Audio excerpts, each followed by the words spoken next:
नमस्कार। आज हम MA final paper 8C industrial sociology में आज का हमारा टॉपिक है नगरीकरण पर औद्योगिकरण का प्रभाव। Impact of industrialisation on urbanisation. नगरीकरण पर औद्योगिकरण का प्रभाव। औद्योगिकरण ने नगरीकरण को प्रोत्साहन दिया है, क्योंकि हम नगरीकरण की बात करते हैं तो ये देन औद्योगिकरण की है, क्योंकि जहां भी उद्योगों की स्थापना होती है वहां कारखानों में काम करने के लिए विभिन्न कर्मचारी आवश्यक होते हैं। इनकी संख्या बहुत अधिक होती है, अतः औद्योगिक क्षेत्रों के निकट नगर बनाए गए हैं। इन क्षेत्रों में उद्योगों की सुविधा के लिए यातायात के साधन, संचार के साधन, शिक्षा एवं प्रशिक्षण की सुविधाएं तथा अनेक सहायक उद्योग भी विकसित होते हैं, जिससे नगरीकरण की प्रक्रिया बड़ी तेजी से होती है तथा नगर का क्षेत्र बढ़ता जाता है। नगर की व्यवस्था का वहां के निवासियों के सामाजिक संबंधों पर भी प्रभाव पड़ता है।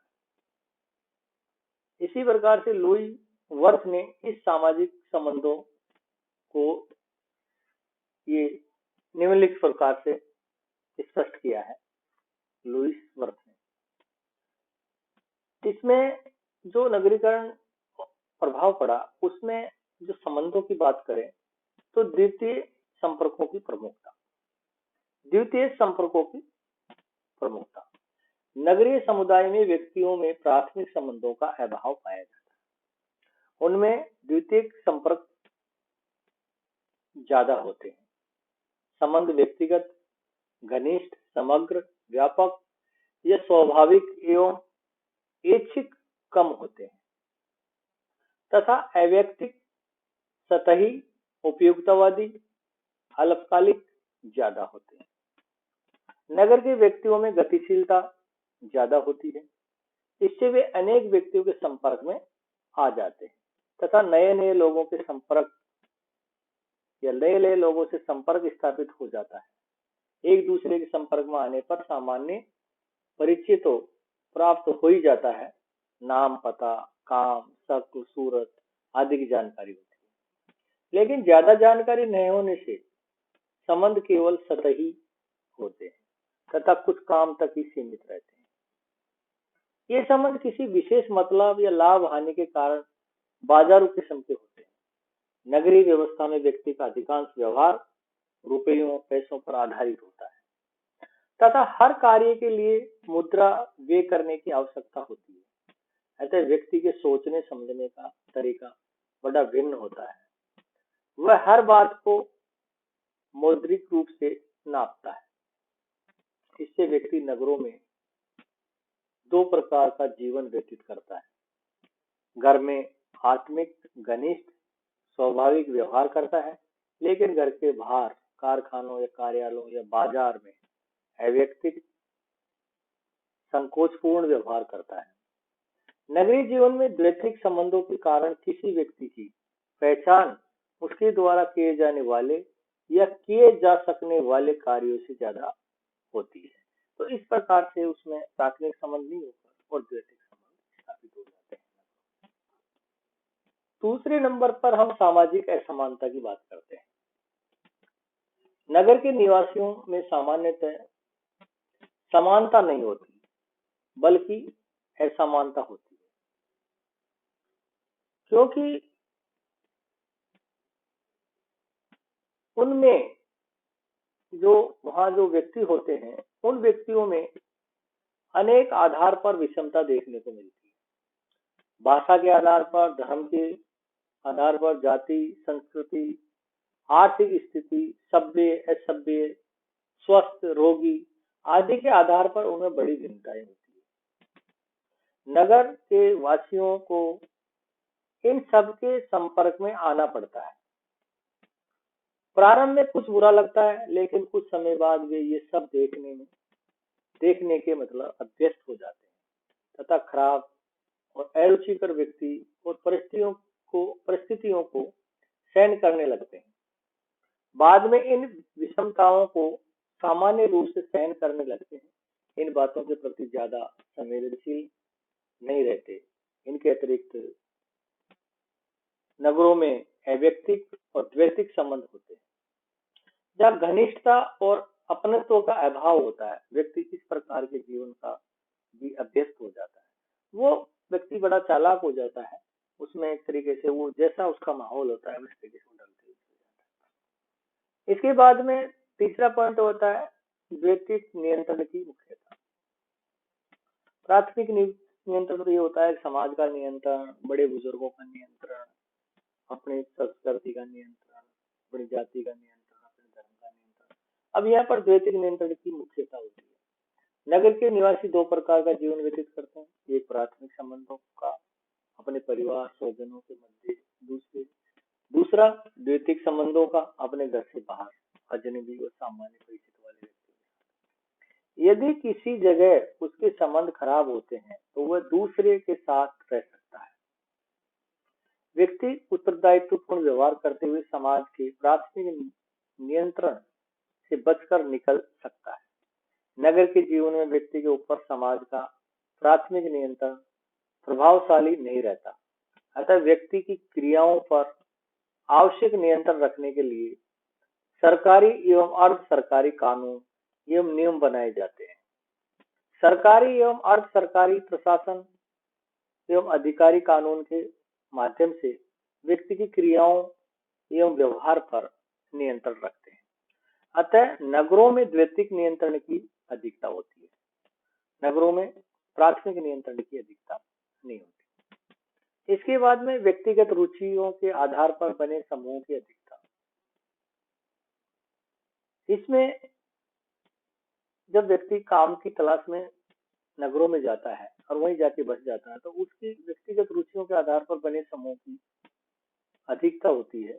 नगरों में जनसंख्या अधिक होती है, व्यक्ति कार्यालय फैक्ट्री आने जाने में कार्यवश, एक कार्यालय से दूसरे कार्यालय जाने पर, मनोरंजन केंद्र, लाइब्रेरी, क्लब आदि में जाने पर उनके व्यक्तियों के संपर्क में आता है तथा उसे अपनी रुचि के समान व्यक्तियों को चुनने, उनसे घनिष्ठता बढ़ाने की पर्याप्त सुविधा रहती है। इससे क्या होता है कि रुचि के आधार पर व्यक्तियों के अनेक समूह बन जाते हैं और समूह छोटे या बड़े समूह या संघ या संगठन के रूप में हो सकते हैं। तो वो अपने के आधार पर, जैसे कि वो सब्जी लेने जा रहा है तो सब्जी वाले दोस्तों के साथ निकल लेता है, पिक्चर देखने का किसी को ज्यादा शौक है तो पिक्चर देखने वाले, स्मोकिंग करने वाले, ड्रिंक करने वाले, इस तरीके से वो छोटे छोटे समूह में उसकी आवश्यकता के अनुसार, उसकी हॉबी के अनुसार वो समूह बन जाता है, वो समूह का सदस्य बन जाता है। इसके बाद में हम सामूहिक समाज या समूही समाज तथा व्यक्ति का अलगाव, ये भी औद्योगिकरण की देन है।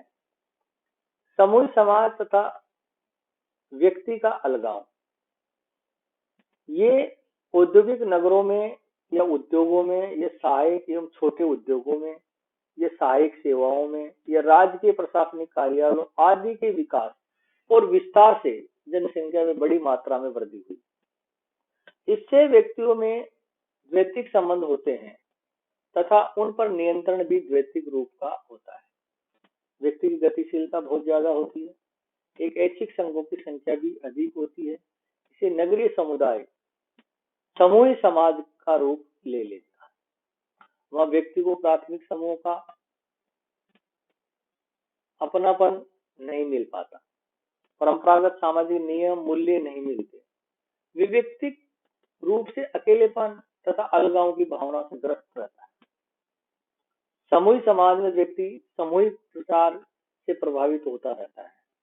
विभिन्न औद्योगिक संगठन, राजनीतिक पार्टियां, विभिन्न राजकीय एवं अराजकीय संस्थाओं द्वारा प्रचार या समाचार पत्रों, रेडियो, टेलीविजन, भाषा या भाषण, निबंधों आदि के माध्यम से सामूहिक संचार होता है। उनके या कह सकते हैं कि इस प्रकार के अनेक प्रकार के विचार निरंतर प्रसारित किए जाते हैं, जिससे व्यक्ति प्रभावित होता है और वो एक तरीके से अलगाव अलग थलग जो उसका परंपरागत जो सिस्टम था या परंपरागत या हम कहते हैं ज्वाइंट फैमिली थी या जाति धर्म था उसका, उससे वो एक तरीके से अलगाव यानी अलग थलग पड़ता हुआ चला जाता है। तो इसी तरीके से आज का ये हमारा टॉपिक हुआ नगरीकरण और औद्योगिकरण के प्रभाव। इसके साथ ही हम ये भी चलते थे मानसिक एवं सामाजिक विघटन। मानसिक और सामाजिक विघटन भी औद्योगिकरण की देन है, क्योंकि औद्योगिकरण ने अनेक प्रभावों में मानसिक और सामाजिक विघटन भी एक तरीके से महत्वपूर्ण है। विश्व के अनेक भागों में मानव समूह पर औद्योगिकरण के प्रभावों का अध्ययन करने से यह निष्कर्ष निकाला है कि इससे मानसिक और सामाजिक विघटन को प्रोत्साहन मिला है। भारत में राउरकेला इस्पात उद्योग के अस्पताल के प्रमुख डॉक्टर ढिल्लों ने अपने एक सर्वेक्षण में ये पाया कि उद्योगों में कार्यरत लगभग 30,000 मजदूरों में से 30% मजदूर मानसिक रोग से ग्रसित थे। ये मजदूर विभिन्न प्रकार की मानसिक बीमारियों से ग्रसित थे। इन बीमारियों की वृद्धि के लिए जो कारण उत्तरदायी थे उनमें वातावरण का परिवर्तन, मशीनों से असामंजस्य, एकाकीपन, संयुक्त परिवार का विघटन, कुंठाएं आदि प्रमुख थे। लगभग इसी प्रकार से निष्कर्ष पाश्चात्य समाजों के अध्ययन में भी प्राप्त हुए। एक फेरिस एवं धूमन ने मेंटल डिसऑर्डर और अर्बन एरियाज एक नामक पुस्तक या सर्वेक्षण किया। उस सर्वेक्षण में यह बताया कि पाश्चात्य शहरी क्षेत्रों में मानसिक बीमारियां अधिक पाई जाती है, क्योंकि वहां सामुदायिक जीवन का ह्रास हो रहा है। शर्मन एवं हेनरी ने होलोकॉफ नामक सर्वेक्षण में ये निष्कर्ष निकाला कि गांवों से शहरों की ओर पलायन के साथ साथ मानसिक बीमारियों का प्रतिशत भी बढ़ता जा रहा है। तो इस तरीके से ये मतलब एक तरीके से औद्योगिकरण ने मानसिक और सामाजिक विघटन को जन्म दिया। इसके बाद ही हम ग्रामीण जीवन पर भी प्रभाव देखते हैं, इम्पैक्ट ऑफ रूरल लाइफ। औद्योगिकरण ने जो औद्योगिकरण है उसमें पूर्व ने औद्योगिकरण की बात करते हैं हम, तो औद्योगिकरण से पूर्व की स्थिति की बात करते हैं कि औद्योगिकरण से पहले न केवल भारत वरन संपूर्ण विश्व की जनसंख्या गांव और ग्रामीण जीवन पद्धति से संबंधित थी। औद्योगिकरण से पहले की बात, पूर्व। अब जब औद्योगिकरण हुआ, औद्योगिकरण की प्रक्रिया के प्रारंभ और विस्तार के साथ साथ क्या हुआ, शहरी जीवन का विस्तार होने लगा। फलतः ग्रामीण जनसंख्या का स्थानांतरण शहरों की ओर होने लग गया। तो इससे क्या हुआ कि कृषि और कुटीर उद्योग प्रधान जो अर्थव्यवस्था क्या है पूरी तरीके से नष्ट होने लगी। आज हम देखते हैं कि पाश्चात्य देशों की अधिकतर जो जनसंख्या है वो औद्योगिक अर्थव्यवस्था से संबंधित है। इन देशों में कृषि भी एक जीवन पद्धति न रहकर एक व्यवसाय बन गया है, जो लाभ और हानि के सिद्धांत से जुड़ा है। पाश्चात्य जगत में औद्योगिकरण इतना अधिक व्यापक हो चुका है कि वहां गांव केवल नाम मात्र के रह गए। जीवन पद्धति की दृष्टि से गांवों और शहरों का अंतर लगभग समाप्त हो चुका है। ग्रामीण भी शहरी जीवन यापन करते हैं और उन्हीं मूल्यों मानदंडों से शासित है और साथ ही वो नियंत्रित होते हैं जो शहरी व्यक्तियों के लिए है। अल्प विकसित और विकासशील देशों में यदि आज भी दोहरी अर्थव्यवस्था की प्रमुखता है, अर्थात शहरी अर्थव्यवस्था और ग्रामीण अर्थव्यवस्था दोनों प्रचलन में है। लेकिन धीरे धीरे ये अंतर मिटता जा रहा है और ग्रामीण अर्थव्यवस्था शहरी अर्थव्यवस्था में बदलती जा रही है। भारतीय गांव शहरों के संपर्क में आ गए हैं और ग्रामीणों का बड़ी संख्या में स्थानांतरण शहरों की ओर जारी है। कृषि एवं कुटीर उद्योगों की आज वह स्थिति नहीं है जो अंग्रेजों के आने से पूर्व थी। गांव भी मशीनीकृत माल के उपयोग के साधन बन गए हैं और वह मतलब ये हमको स्वीकारना होगा कि ग्रामीण निर्धनता तथा बेकारी के प्रसार में औद्योगिकरण एक महत्वपूर्ण कार्य है। क्योंकि जहाँ पर गांव में छोटे छोटे कुटीर उद्योग धंधे स्थापित होते थे और उनसे जीवन चलता था गांव वालों का, वो पूरी तरीके से बेघर हो गए हैं। तो ग्रामीण जीवन पर पूरी तरह से औद्योगिकरण का प्रभाव पड़ा। तो आज का टॉपिक हमारा इतना ही, दोनों तीनों टॉपिक आज हमने कंप्लीट कर दिए हैं। ये देख लीजिए, ये ग्रामीण जीवन पर प्रभाव और ये मानसिक एवं सामाजिक विघटन औद्योगिकरण के द्वारा, और ये हो गया नगरीकरण पर औद्योगिकरण का प्रभाव। तो तीनों के प्रभावों का हमने ऐसे विस्तार चर्चा की है। अब आपसे फिर आगे मिलते हैं।